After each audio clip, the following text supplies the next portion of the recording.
आज देश आज़ादी के 75 अमृत महोत्सव के रूप में बड़े ही हर्षोल्लास के साथ 76वां स्वतंत्रता दिवस मना रहे आप सभी क्षेत्रवासियों को स्वतंत्रता दिवस की हार्दिक शुभकामनाएं, बहुत बहुत बधाई। और ऐसी कामना जैसे आज देश के यशस्वी प्रधानमंत्री आदरणीय नरेंद्र मोदी जी ने की है कि 100 वर्ष जब देश को हो जाएंगे, अमृत काल मनाएंगे, तो विश्व गुरु दोबारा भारत बनेगा, आत्मनिर्भर बनेगा। उस संकल्प के साथ आज दक्षिणी दिल्ली के बहुत ही लोकप्रिय सांसद माननीय रमेश बिधूड़ी जी, जिनका सदैव हम सब सामान्य से कार्यकर्ताओं पर मार्गदर्शन रहता है और हमें आशीर्वाद के रूप में सदैव वो अग्रसर रहकर हम सबको आशीर्वाद देते हैं। सभी हमारे पूरे इस क्षेत्र के 75 से ज्यादा पूर्व फौजी और बहुत सारी वसंत कुंज RWA के हमारे प्रधान और इस क्षेत्र के सभी नागरिक भाई और बहनों, मैं निवेदन करूंगा अपने बहुत ही लोकप्रिय सांसद माननीय रमेश बिधूड़ी जी से कि वो मंच पर आए। आदरणीय रमेश बिधूड़ी जी, एक बार जोरदार ताली बजाकर अभिनंदन करेंगे। मैं दादा जागेराम जी से निवेदन करूंगा कि वो मंच पर आए। हमारे चाचा पूर्व ACP सुरेंद्र सहरावत जी, वो भी मंच पर आए।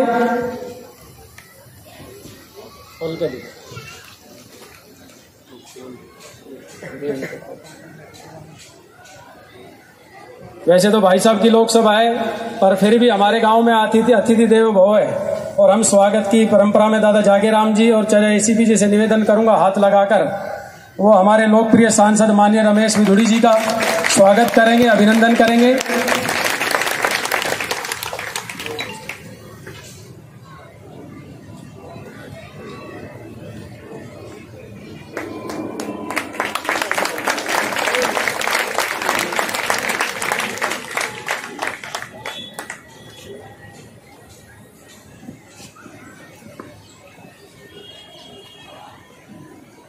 आज लाल किले की प्राची से देश के यशस्वी प्रधानमंत्री ने कई बातों का जिक्र किया, उसका उल्लेख आदरणीय सांसद जी आपके सामने करेंगे कि वो क्या सोचते हैं और क्या देख रहे हैं इस समय देश के लिए। करीब 10 दिन पहले से एक अभियान दक्षिणी दिल्ली सांसद रमेश बिधूड़ी जी ने अपनी लोकसभा में हर घर तिरंगा अभियान का एक हम सब कार्यकर्ताओं के द्वारा संकल्प लिया कि अपनी दक्षिणी दिल्ली लोकसभा में 1,75,000 घरों पर तिरंगा लगाएं, तिरंगे को घर तक पहुंचाएं।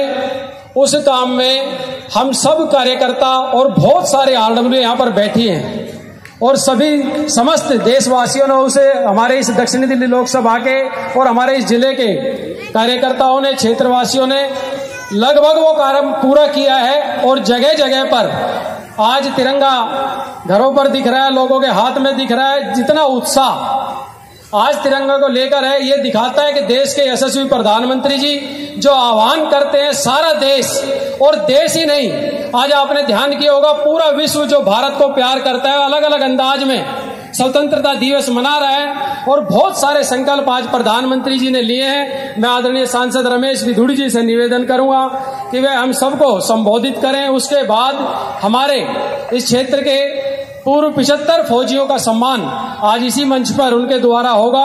आदरणीय सांसद रमेश बिधूड़ी जी के लिए एक बार जोरदार ताली बजाकर अभिनंदन करेंगे। आदरणीय सांसद।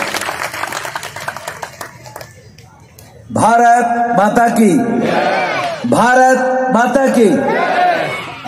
सम्मान के योग्य पार्टी के जिला के अध्यक्ष भाई जगमोहन जी, हमारे बुजुर्ग आदरणीय चौधरी जागे जी, हमारे बड़े भाई आदरणीय सुरेंद्र जी, सम्मान के योग्य मेरे सम्मुख बैठे हुए देश की सीमाओं पर प्रहरी के रूप में हम सबका गौरव और मान बढ़ाने वाले, हमारी रक्षा करने वाले ऐसे पूर्व सैनिक, हमारे सभी बुजुर्ग, नौजवान बंधु, माताएं, बहनें, वे प्यारे बच्चों, आज हम सब लोग अमृत काल के अंदर हैं। ये इसलिए अमृत काल में कहना पसंद करूंगा कि हमारा देश आज दुनिया को दिशा दे रहा है। हमारी जो विरासत थी, जैसे देश के प्रधानमंत्री जी ने कहा, हमारी विरासत को अगर हम संजो कर रखें तो वो ही दुनिया को दिशा देने वाली है। लेकिन पिछले समय में किन्हीं कारणों से हम अपनी विरासत को संजोने में भटक गए, वरना अभी आपने गीत देखा है किस प्रकार की प्रताड़ना लोगों ने सही है, तब ये देश आजाद हुआ है। हम अंग्रेजों के गुलाम थे और उन लोगों ने शहादत देकर अपने जीवन की परवाह किए बगैर, ना उनके मन में इच्छा थी वो प्रधानमंत्री बनेंगे, ना उनके मन में इच्छा थी वो सरकारें बनाएंगे। उनको एक ही दर्द था कि हम सम्मान के साथ नहीं जी पा रहे हैं, हमारे साथ फिरंगियों का बर्ताव कैसा रहा, मुझसे वो लोग पीड़ित थे।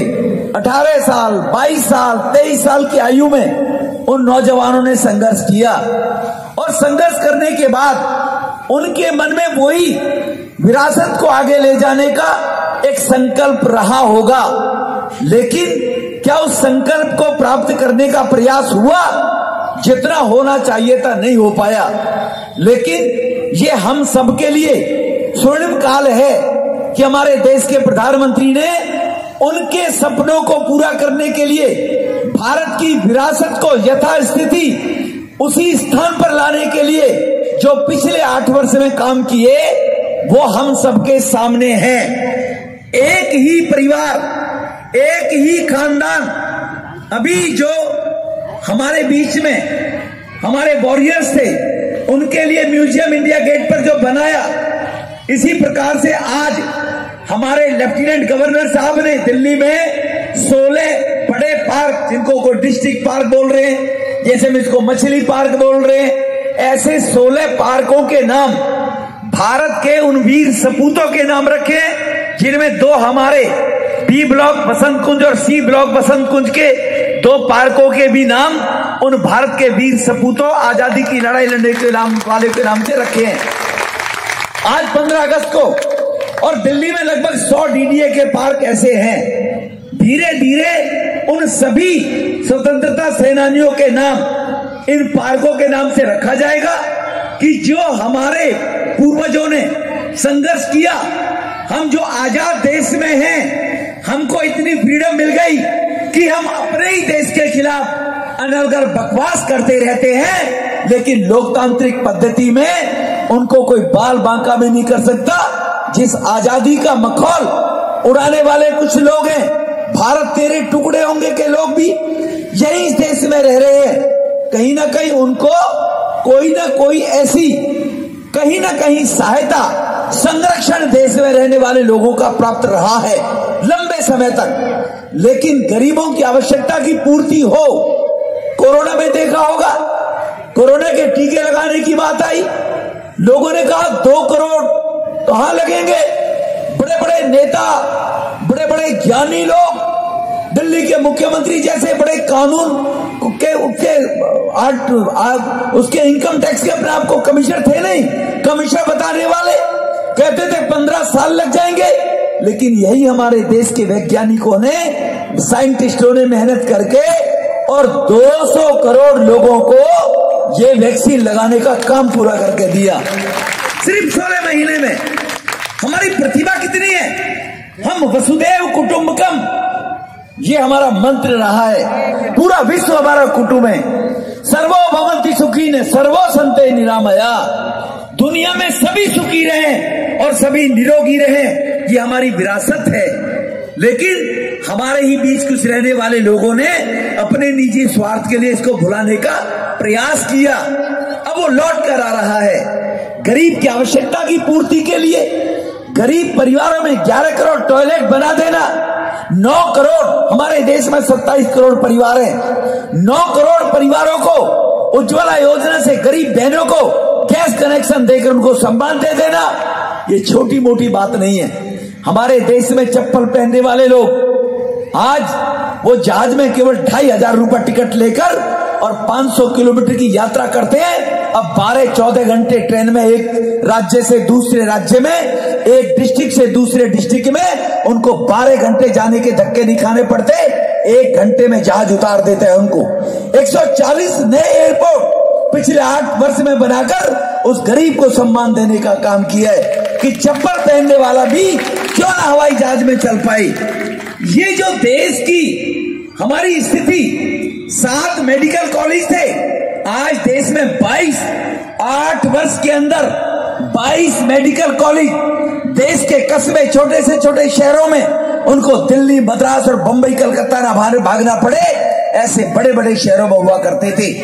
तो ये अमृत महोत्सव, इसको अमृत काल के रूप में आने वाले 25 वर्ष में भारत आत्मनिर्भर हो, भारत आत्मनिर्भर होते हुए प्रधानमंत्री जी ने कहा है, हम ध्यान दें इस बात के लिए कि सबका साथ, सबका विकास, सबका विश्वास, और जब तक नहीं होगा सबका प्रयास तो भारत आत्मनिर्भर कैसे बनेगा। इसीलिए सबका हो, हम सबका प्रयास हो भारत को आगे ले जाने का।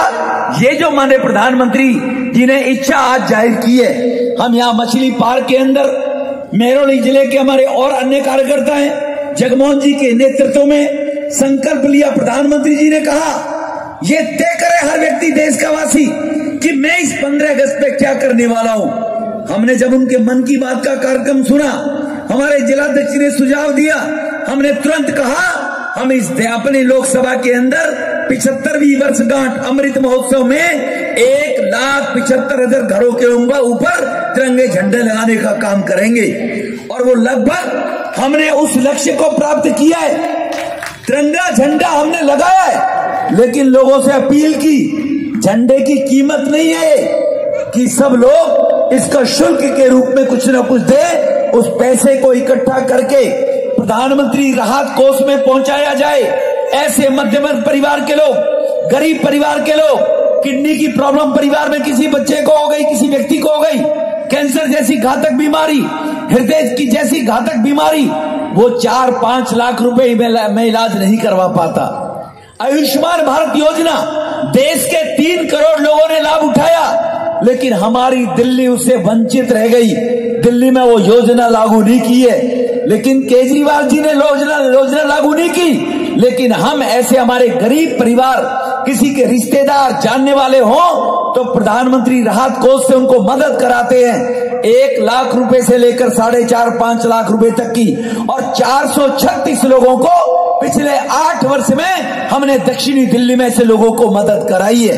तो इसीलिए प्रधानमंत्री राहत कोष में ये शुल्क जाएगा, जमा होगा, हमने घोषणा की है। जिससे शुल्क वहां होगा तो हम ऐसे और गरीब परिवारों के बीमारी में, इलाज में उनको अपने खेत, घर, दुकान, जमीन, अपने बहनों को जेवर गिरवी ना रखने पड़े, और वो इस भारत के अंदर रहते हुए स्वाभिमान के साथ में इलाज अपने परिवार के व्यक्ति का करा सके।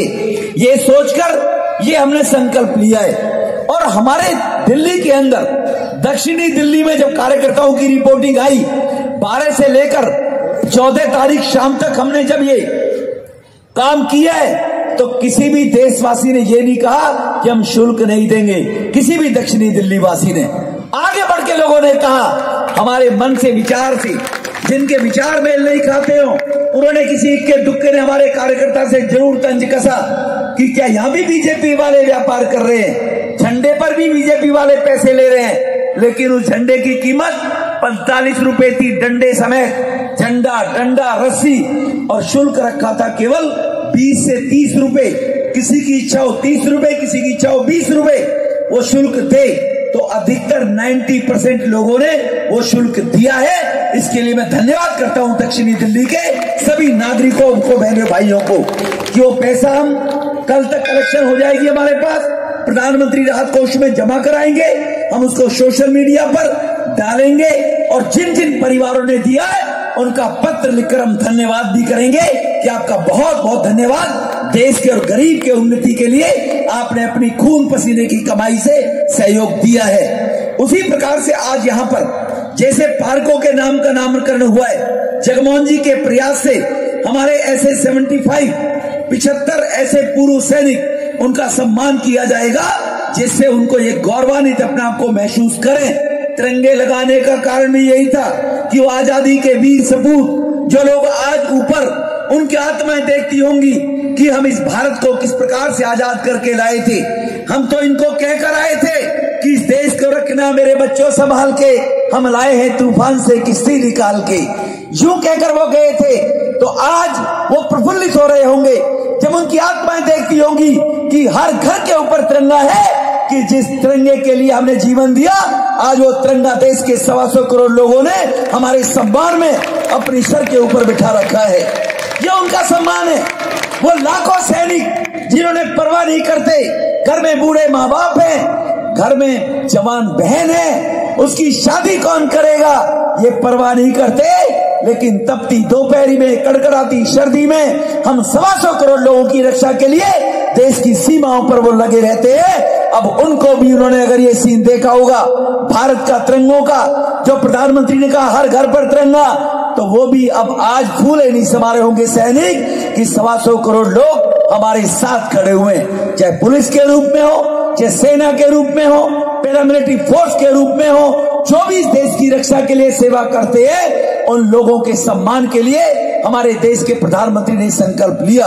उसी कड़ी को आगे बढ़ाते हुए जगमोहन जी ने आज एक कार्यक्रम रखा, मैं उनको बधाई देना चाहता हूं। आप इतनी भारी संख्या में यहाँ पर उपस्थित हुए, आप सभी इस बधाई के पात्र हैं। और उस स्वर्णिम काल को जब भारत आत्मनिर्भर होगा, माने प्रधानमंत्री जी ने जैसे कहा, हम तो शायद ना देख पाए जब 2047 आएगा, लेकिन जो बच्चा 10 वर्ष का है, जो 25 वर्ष का है, वो जरूर देखेगा।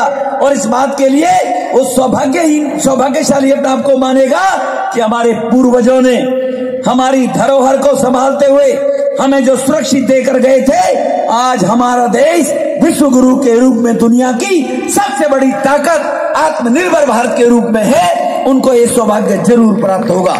जो बच्चा 8 महीने भर का है, आज पैदा होगा, वो 25 साल बाद जवानी के अपने जोश के अंदर इस बात को लेकर निश्चित रूप से सौभाग्यशाली समझेगा कि हमें गर्व है, हम भारत के अपने पूर्वजों के त्याग के कारण आजाद हुए, तो आज हम आजादी के कारण पूरी दुनिया के चहेते हम बने हुए, ये भी उनको गौरव होने का, महसूस होने का सौभाग्य प्राप्त होगा। यही कहते हुए मैं आपसे अपील करना चाहता हूं, आपने सबने ज्यादातर मैंने प्रधानमंत्री का भाषण सुना होगा, लेकिन जैसे उन्होंने कहा है, चाहे स्वच्छता को लेकर हो, चाहे जल बचाने को लेकर हो, चाहे ऊर्जा को बचाने को लेकर हो, कि हम कैसे अपने घर की बिजली को अनायासी ना बल्बों को जलने दे।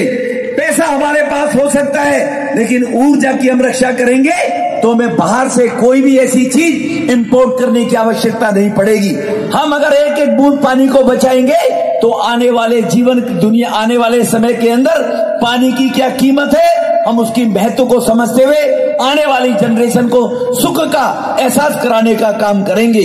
जो हम अपना प्रयास अपने देश को किस प्रकार से आगे बढ़ा सकते हैं, मेरा उसमें सहयोग क्या हो सकता है, केवल ये हमारे पुलिस वाले या हमारे सैनिक सेना में या हमारे डॉक्टर या हमारे साइंटिस्ट या हमारे राजनेताओं का कोई कर्तव्य नहीं है। मेरे देश को आगे बढ़ाने में भगवान श्री राम के सेतु को बनाने के रूप में गुलहर गिलहरी का जैसे योगदान था, तो मेरा भी योगदान सुनिश्चित होना चाहिए।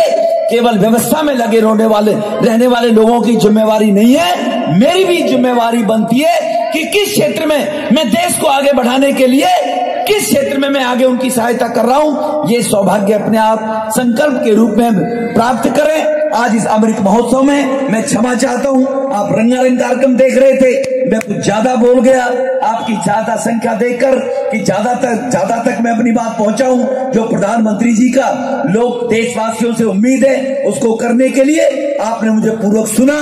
जिला अध्यक्ष जी ने, उनकी टीम ने मुझे बुलाया, उनका हृदय से आभार, बहुत बहुत धन्यवाद। धन्यवाद आदरणीय सांसद श्री रमेश विदुड़ी जी।